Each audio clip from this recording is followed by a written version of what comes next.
Kabanata 581. Magwala ka.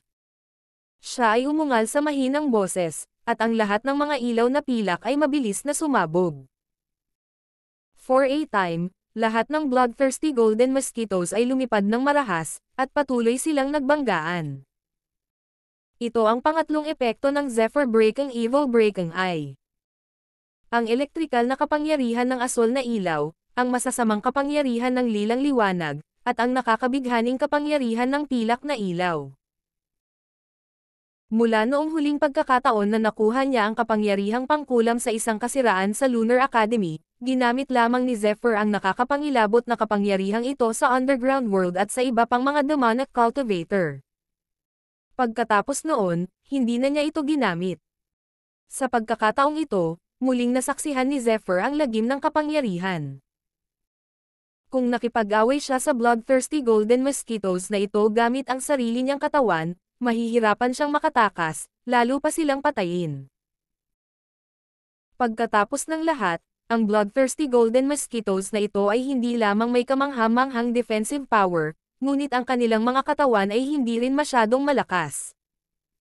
Kung ang kanyang lakas ay tamaan, ito ay magiging napakadaling ikalat. Sa ganitong paraan, hindi sila maaaring patayin. Isang magandang pagkakataon. Sa sandaling ito, ang uhaw sa dugo na gininto ang lamok, na nababalot ng nakakapangilabot na kapangyarihan, ay biglang naging mapurol. Pagkatapos, nagsimula itong sumugod sa pagpatay sa isa't isa. Noong una, gusto niyang samantalahin ang pagkakataong ito para kontrolin ang bloodthirsty golden mosquitoes na ito para magpatayan. Gayunpaman, biglang naramdaman ni Zephyr na may mali. Tapos, bahagyang nagbago ang mukha niya. Walang iniisip, sumugod siya sa siwang sa tapat ng bundok. Buzz! Gaya ng inaasahan, sa sandaling pumasok si Zephyr sa lamat, isang serye ng emerald green na anino ang biglang lumabas mula sa lupa. Pagkatapos, ang mga esmeralda berdeng mga anino, tulad ng mga masasamang ahas, ay gumawa ng mga alon ng mga tunog ng pagpunit saan man sila pumunta. May mga mas nakakakilabot na tunog ng pagbubutas. It's the heart-piercing bamboo. Kapansin-pansing nagbago ang mukha ni Zephyr. Sa pagtingin sa mga berdeng figure, ang kanyang katawan ay nagsimulang manginig ng hindi mapigilan. Damn it, nakalimutan ko talaga ang mga katangian nitong bloodthirsty golden mosquito. Ang mga emerald green figure ay mukhang napaka-flexible, ngunit sa katunayan, nagdala sila ng isang matalim na aura. Sila ay matigas at matibay. Sila talaga ang mga aura na ibinubuga mula sa emerald green na mga kawayan. Ngunit kung titingnan mong mabuti, makikita mo na ang mga esmeralda na kawayan na ito ay hindi simple. Bagaman sila ay nakaugat sa lupa, ang kanilang mga katawan ay nababaluktot tulad ng berdeng ahas. Nabasag ang lupa. Sa isang iglap, 10,000 mga figure ng kawayan ang lumitaw. Bilang karagdagan, patuloy silang lumawak sa lahat ng direksyon. Saan man sila magpunta, hindi lamang mga nilalang, maging ang iba pang mga halaman ay pilit na mapupunit, na sumisipsip ng lahat ng sustansya. Ito ang puso na kawayan. Ang heart-piercing bamboo ay may ganap na malapit na kaugnayan sa bloodthirsty golden mosquito, lalo na noong ito ay nasa maagang yugto. Noong bata pa sila, mas mahina pa sila kaysa sa isang ordinaryong nakakalason na insekto, ngunit hindi sila pinagbantaan. Ito ay dahil ang heart-piercing bamboo ay patuloy na magpoprotekta sa batang uhaw sa dugo na golden mosquito, at pagkatapos nitong lumaki, ibibigay nito ang lahat ng mga bangkay sa heart-piercing bamboo. Ito ay tila isang paraan ng pasasalamat, ngunit sa katotohanan, ito ay isang anyo din ng pakikipagtulungan. Mas malakas pa ang kapangyarihan ng heart-piercing bamboo kaysa sa bloodthirsty golden mosquito. Kapag umiral na ang kabilang partido, ito ay magugat sa ilalim ng lupa, at ang bilang ay aabot sa isang sukdulan at nakakatakot na antas sa napakaikling panahon. Kabanata 582. Hindi lamang matigas ang katawan ng kalaban, ngunit ang tuktok ay parang divine spear. Ang dulo ng sibat ay gamulong, na sapat na upang tumagos sa lahat. Sa pagtingin sa malayo, kitang-kita ni Zephyr na sa loob ng radius na halos 15 kilometro, hindi mabilang na mga heart-piercing bamboos ang lumitaw, umaalon at patuloy na nagmamadali patungo kay Zephyr. Ang aking bewitching power ay restricted. Ang hindi mabilang na mga kawayan na tumatagos sa puso ay bumuo ng isang malaking hadlang sa paligid ng mga gininto ang lamok at pagkatapos ay naglabas ng mga sinag ng kamangha-manghang liwanag. Pagkatapos, naramdaman ni Zephyr na ang kanyang mapang-akit na kapangyarihan ay lubos na pinaghihigpitan. Sa sumunod na sandali, nawalan ng kontrol ang mga lamok na ito. Tumakbo. Nagsimulang tumakbo si Zephyr nang hindi nag-iisip. Sinamantala niya ang pagkakataong sumugod sa lalim ng bitik ng bundok. Klang. Bang. Gaya ng inaasahan, tulad ng pag-flash out ng figure ni Zephyr, sa susunod na sandali, ang mga alon ng nakakatakot na tunog ay maririnig mula sa bitik ng bundok. Ito ay ang tunog ng metal gasgas laban sa metal at mga bato na natagos. Ang isang stream ng matalim na enerhiya, tulad ng isang siksik na bladed na enerhiya, ay mahigpit na nakalock sa katawan ni Zephyr, at ang katakot-takot na puwersa ay nagdala pa ng isang malakas na puwersa ng pagpunit. Kahit na nasa malayo siya, nararamdaman pa rin ni Zephyr na may mga patak ng dugo sa kanyang katawan. Buzz. Biglang-bigla, nang umaban si Zephyr Khan ng 100 metro, biglang tumagos ang berdeng ilaw sa magkabilang gilid ng bitik ng bundok. Pagkatapos, daan-daang heart-piercing bamboos ang tumusok sa makapal na batong pader at hamarang sa unahan. Bukod dito, ang heart-piercing bamboo ay parang isang malaking berdeng ahas, itinaas ang matulis nitong tuktok at tumutusok patungo kay Zephyr. Klang. Nagmura si Zephyr sa kanyang puso, at biglang lumitaw sa kanyang kamay ang Golden Combat Sword. Magwala ka. Screech. Nang marinig ang isang tunog ng pagpunit, isang kakilakilabot na dilaw gininto ang bladed na enerhiya ang biglang bumangon mula sa gintong laban ng espada. Ang enerhiya ng espada, tulad ng salamin na ginto, na may marangal at kahanga-hangang paraan, ay agad na dumating upang pumatay. Bitek. Ang enerhiya ng espada ni Zephyr ay napakatalas. Bagamat kakilakilabot ang heart-piercing bamboo, hindi ito gaanong nakalaban. Binuksan ito ni Zephyr sa isang iglap, at mabilis na gumalaw ang katawan nito at nawala. Buzz. Sa ilalim ng lupa, sa magkabilang panig. Ang hindi mabilang na mga arrow mula sa heart-piercing bamboo ay nagsimulang sumugod patungo kay Zephyr. Bagamat ito ay protektado ng sarili nitong tunay na enerhiya at bladed energy, naramdaman din ni Zephyr na kapag nagpatuloy siya sa ganito, maaaring hindi ito makayanan ng kanyang katawan. Kailangan kong humanap ng lugar para mabilis na makaiwas sa pagkubkob nitong mga kawayang nakakatusok sa puso. Habang siya ay malalim ang iniisip, itinoon ni Zephyr ang kanyang pagtuon sa Evil Breaking Eye. Nagsimula siyang umiwas ng tuloy-tuloy, naghahanap ng mga lugar na maiiwasan niya. Ayan na. Sa wakas, nang makita na ang kanyang katawan ay malapit ng mapaligiran, sa wakas ay nakahanap si Zephyr ng isang lugar na mapagtatagwan. Buzz. Biglang huminto ang kanyang katawan. Sa susunod na sandali, hindi mabilang na bladed energy ang lumabas mula sa Golden Combat Sword at pinutol ang lahat ng arrow na nakapalibot sa kanya. Mabilis na lumipad ang kanyang katawan sa isang tiyak na direksyon na parang may pagitan sa kanila. Ayan na. Lumitaw ang isang medium-sized na butas. Kabanata 583. Ang dahilan kung bakit tinawag itong butas ay kasinlaki lamang ng kamao ang kalaban.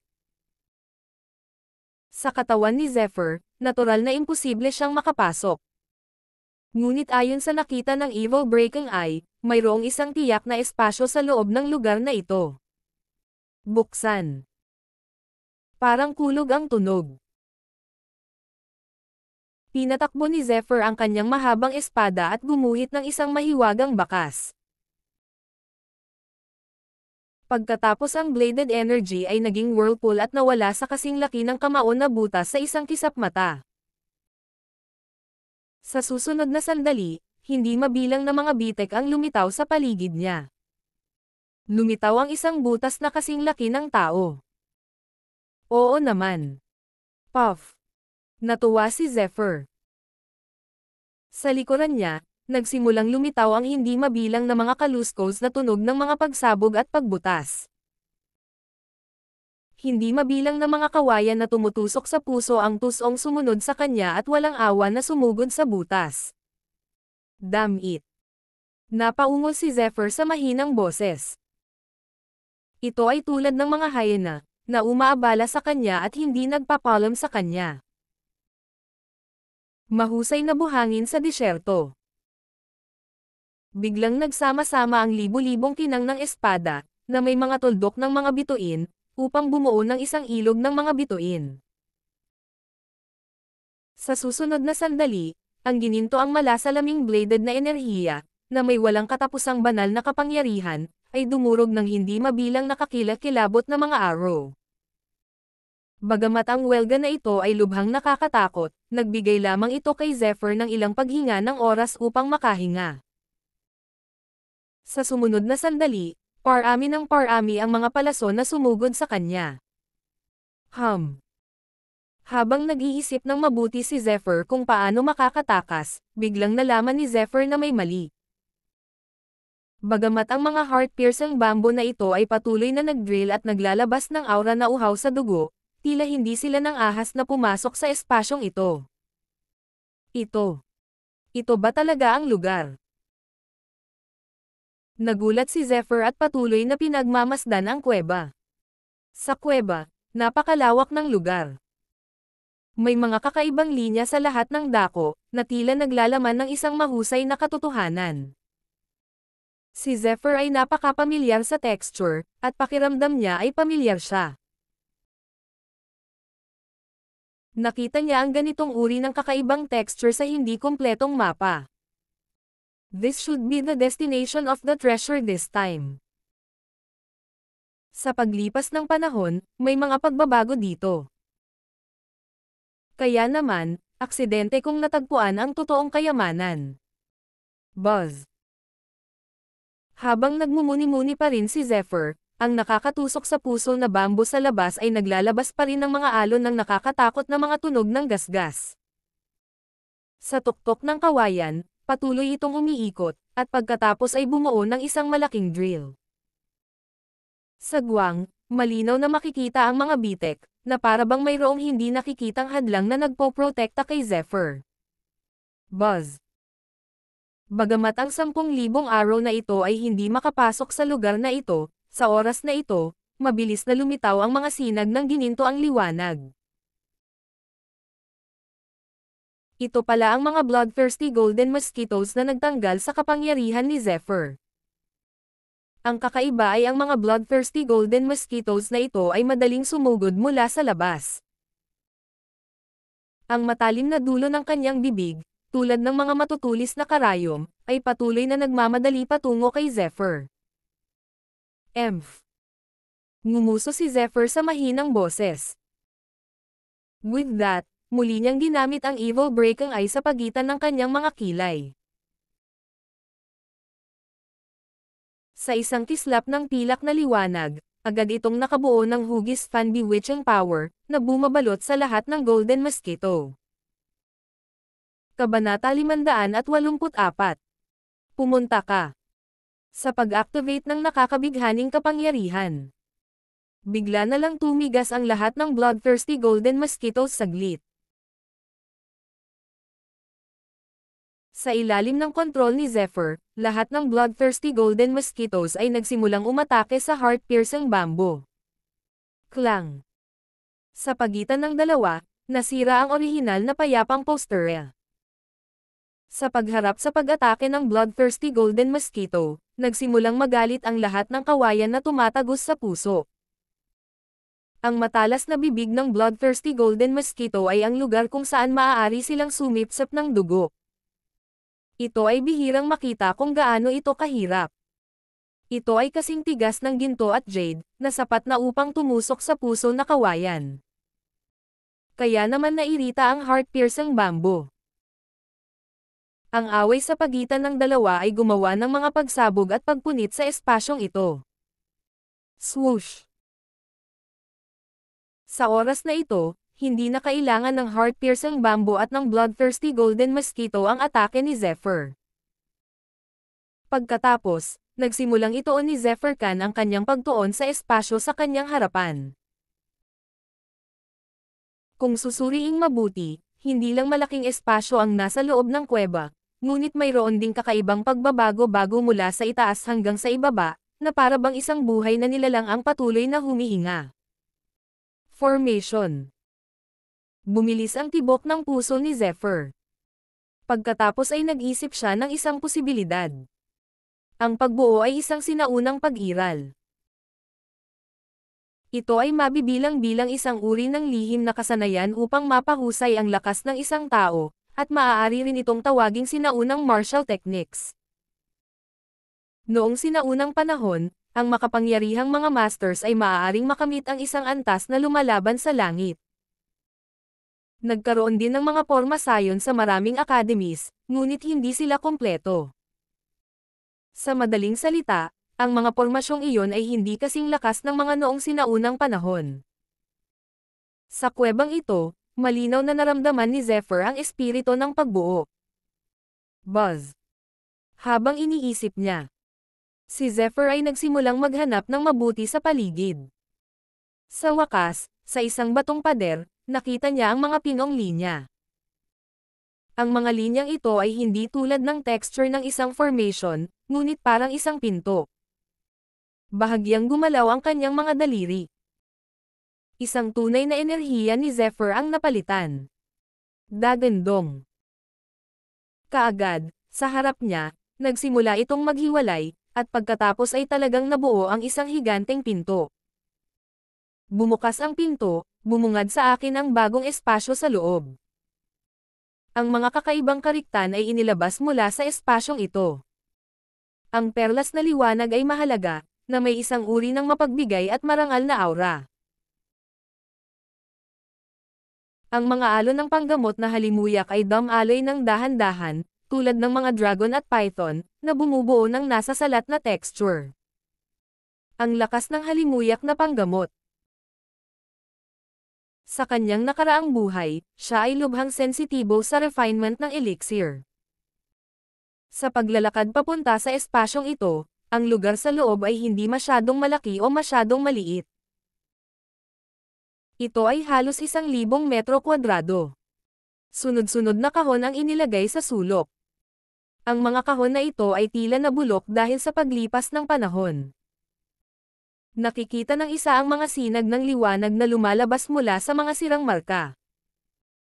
Ang ningning sa lahat ng mga bitek ay nagsanib, na naging sanhi ng puwang na ito na maging lubhang maliwanag.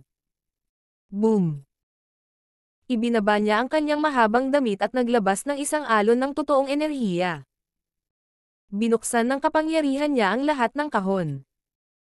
Ang ginto, jade, agata, snow, salamin, at iba pa ay ipinakita lahat sa harap ni Zephyr. Kung bibilanggan niyang mabuti, ang mga kayamanang ito na inilagay sa 11 kahon, ay nagkakahalaga ng hindi bababa sa 10 bilyong ginto. Hindi lang iyon, mayroon ding tumpok ng mga gintong bundok na may taas na halos 10 metro sa isang gilid. Isa itong purong gintong bundok, kaya natural na hindi nasusukat ang halaga nito. Kabanata 585. Ang isang ordinaryong martial artist ay magiging kalugod-lugod kapag nahaharap sa napakaraming kayamanan. Pagkatapos ng lahat, ang halaga ng ginto, pilak, at jade na ito ay sapat na para sa isang ordinaryong tao na gumugol ng higit sa 10 buhay. Maaari pa nga siyang mamuhay na parang Diyos sa mundo, ngunit para kay Zephyr, maaaring hindi siya tuksohin ng mga bagay na ito. Ang layunin ng isang martial arts practitioner ay natural na ituloy ang malakas na paglilinang at pumasok sa isang malakas na landas ng paglilinang.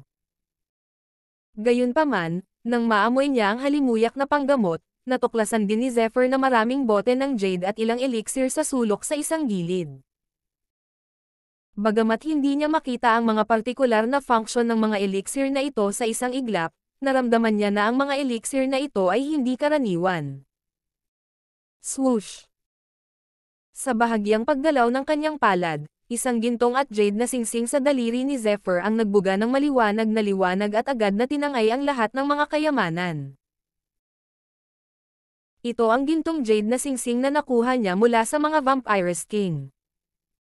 Ito ay may mataas na kalidad, mas mataas na kalidad kaysa sa ibinigay sa kanya ni Erin Rhodes.